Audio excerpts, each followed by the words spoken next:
Hi guys, and welcome back to another bike build. I am back on the NC30 Honda VFR400 bike, and I've got loads of goodies that have arrived today, over the last 2 days actually. Still got a couple of bits coming in, but the bits are coming in and I'm almost at the stage where I've got enough parts to start the bike. I think I probably only need the CDI unit now and I should be good to try and start. But I'm going to show you the bits that I've got, and I'm going to show you what I can do today. Right, so here's a couple of the bits, just some of it. So I got the front brake calipers. I haven't looked at these. I literally just took them out of the packaging. They are used secondhand, but they are going to be refurbed just like I did with the rear ones, which came out really good.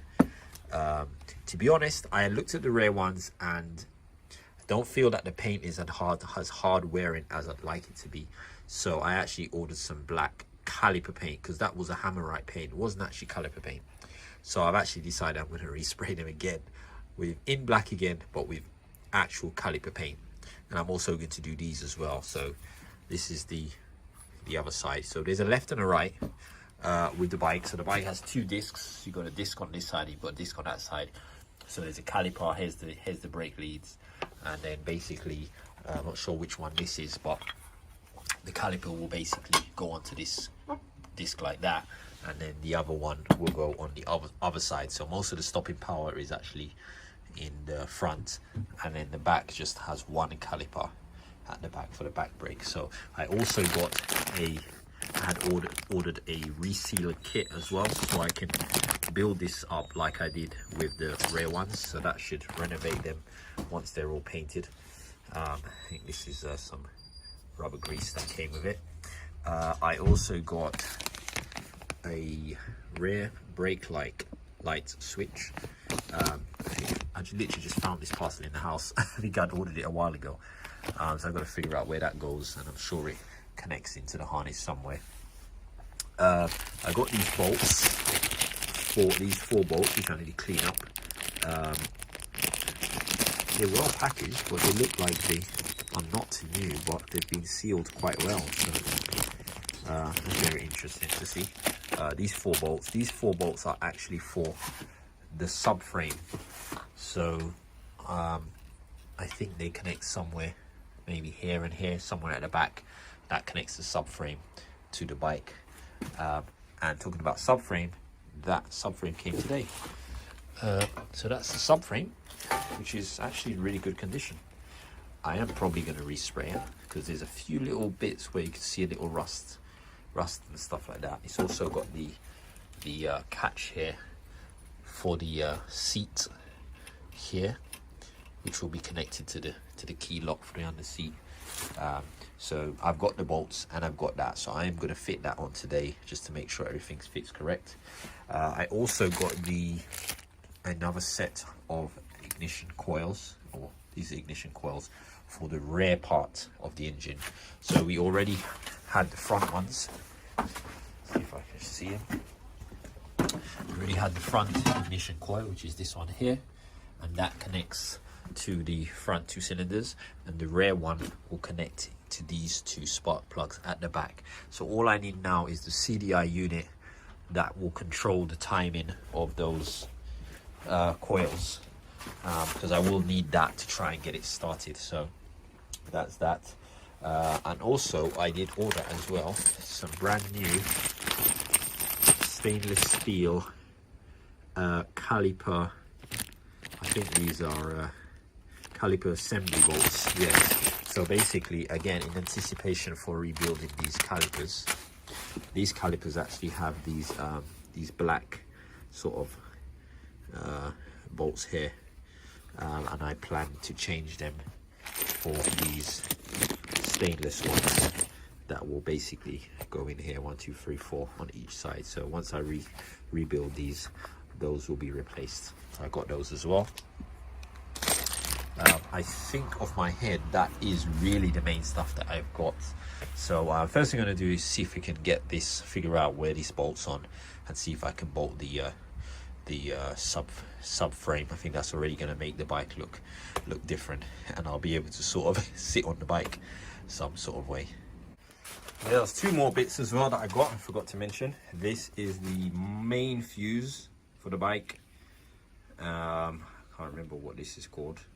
It's the main fuse, and this, as you can see, obviously the positive terminal for the battery, and this also goes to the starter motor, which is this cable here.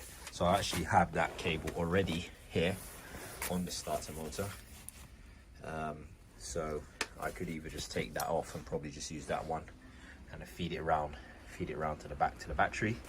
And also I got a ground cable as well, which I didn't have a ground cable, so this, got to figure out where this connects to the ground, to the bike somewhere. It's going to be bolted to it. I'm not sure, so I've got to figure that out as well. So I found out where it goes in. It seems to be just 4 bolts here, one here, one here,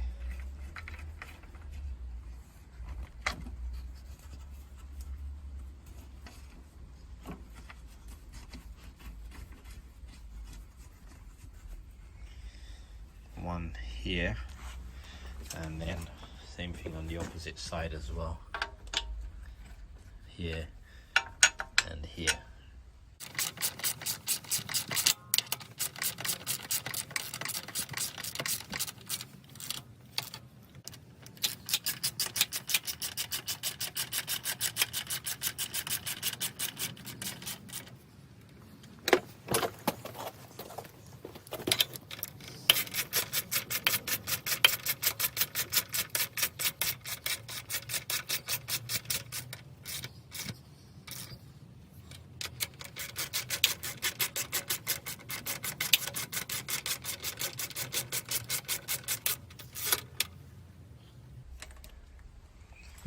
There we go. One subframe. Really easy to do. 4 bolts. It's starting to look like a bike.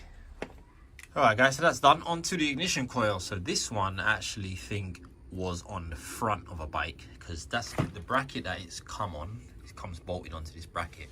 Is the same bracket that's under there. I'm not sure if you can see it. A bit difficult to see, but it's the same bracket here. Oh no, it's actually this way, so it's the same bracket. So this has come from the front of a bike, but I do believe the coils are the same.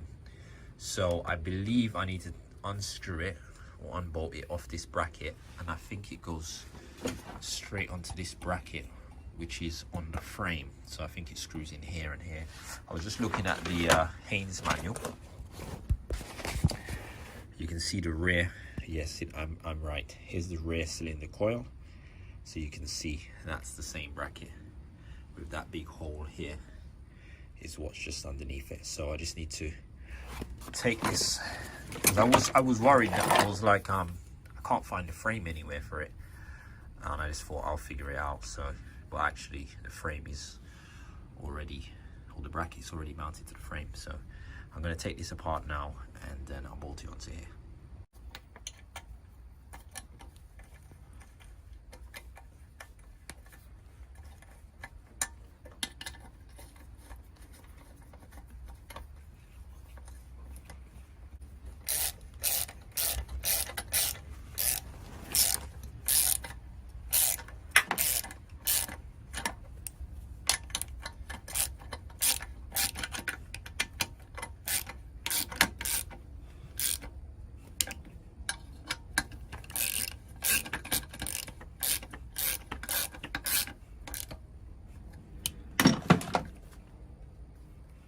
That's it.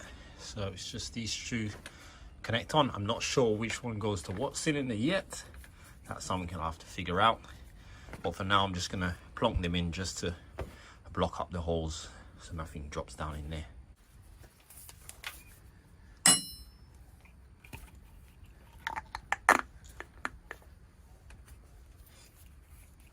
One is longer than the other, so I'm not sure if that's the sign, but something along those lines. There are actually clips for these to sit into as well, that sort of, I guess, hold them in place.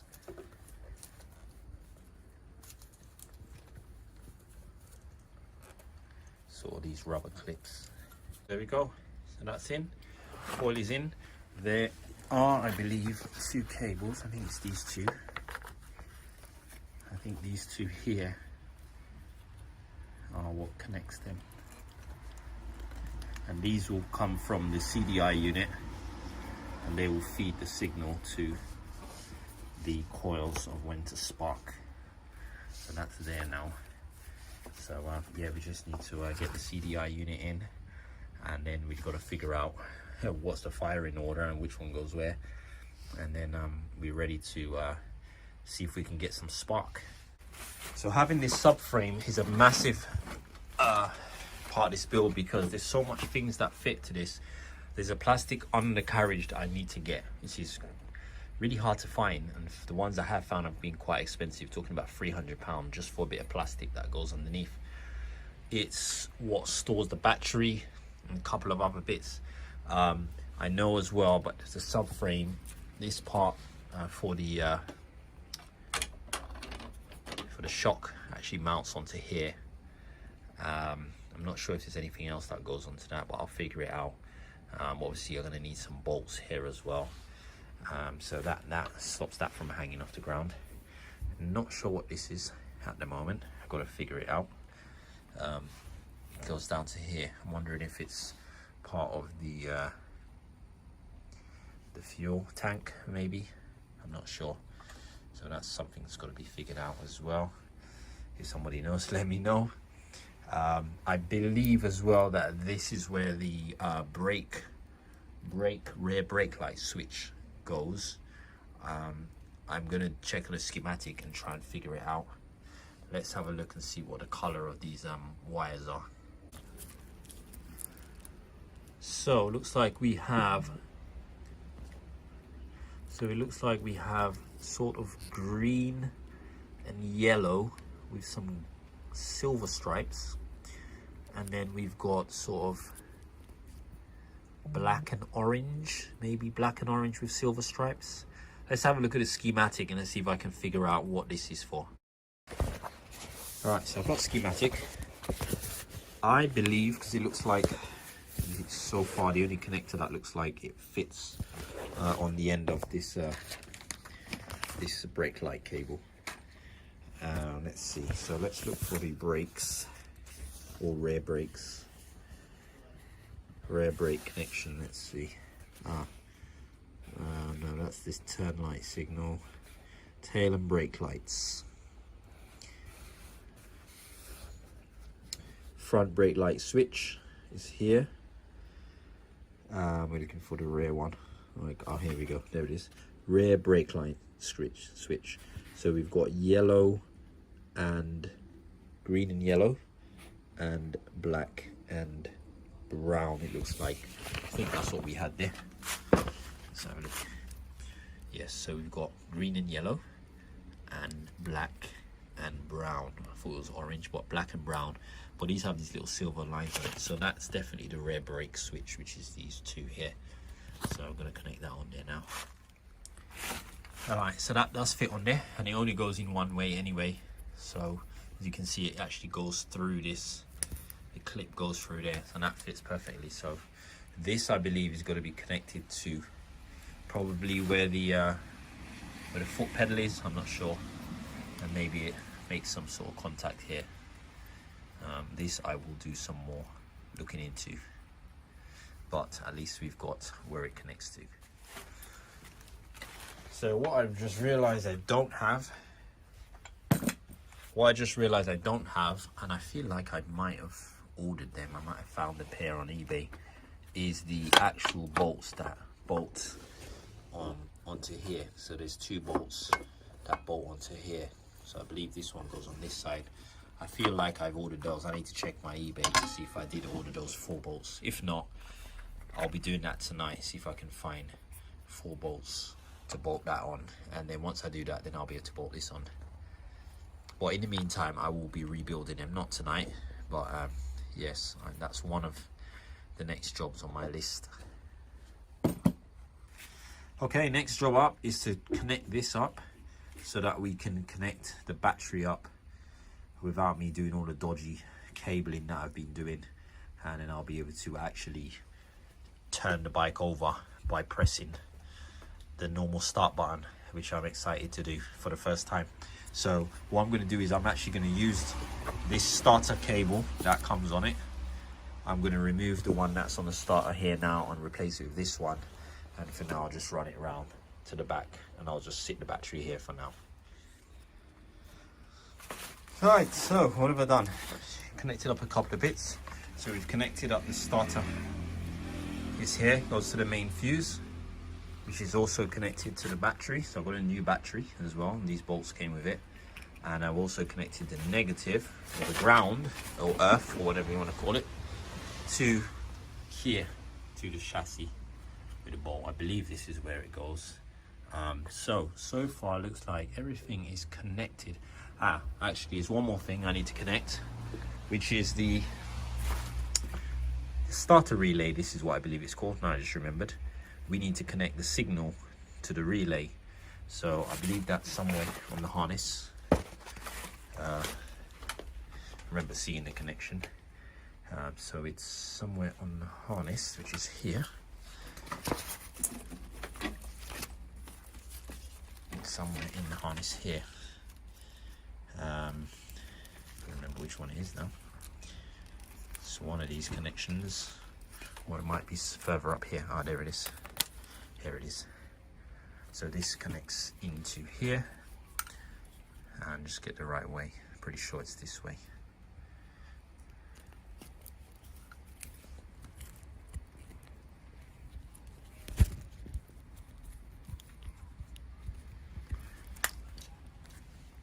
That's it. That's the starter relay connected. So technically, if I turn the key, I should get power on here. I should get at least a neutral and oil light like we did before. So let's try that. Actually, it's already on. So that's not good. Hang on a second. Or is it on? Oh no! Oh no, it wasn't on. Now it's on. So there we go. We got a neutral light. So we actually have power proper without all this dodgy stuff that I had. So we've got the oil light, we've got the neutral. Also, coming back to the oil light, thank you for those of you who gave me the feedback. I did do some more research, and you guys are right. The oil light does stay on. It only comes on when you crank it. It only goes off when you crank. So I don't know, for some reason I thought I had seen somewhere where someone had turned the key, and then they said after a few seconds the light would go off.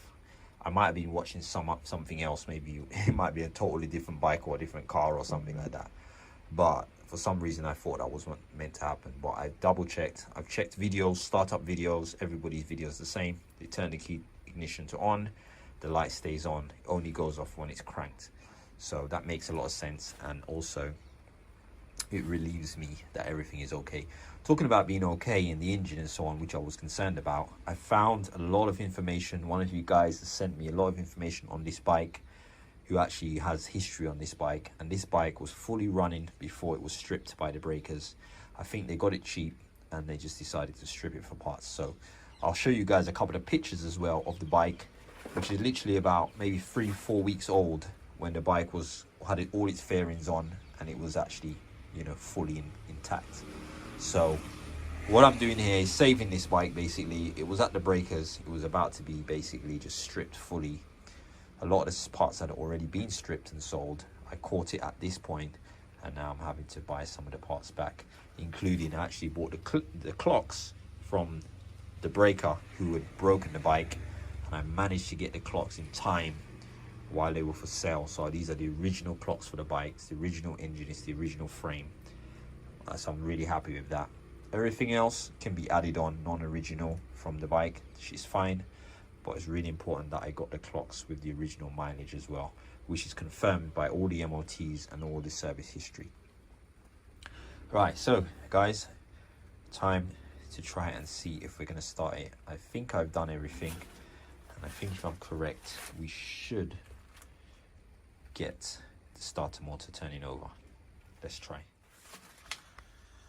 All right, guys, so let's go for it. So we've got the on run, and this is our start button. Let's go for it. Yes, it works. we're in business. So we have our electrical system is all working.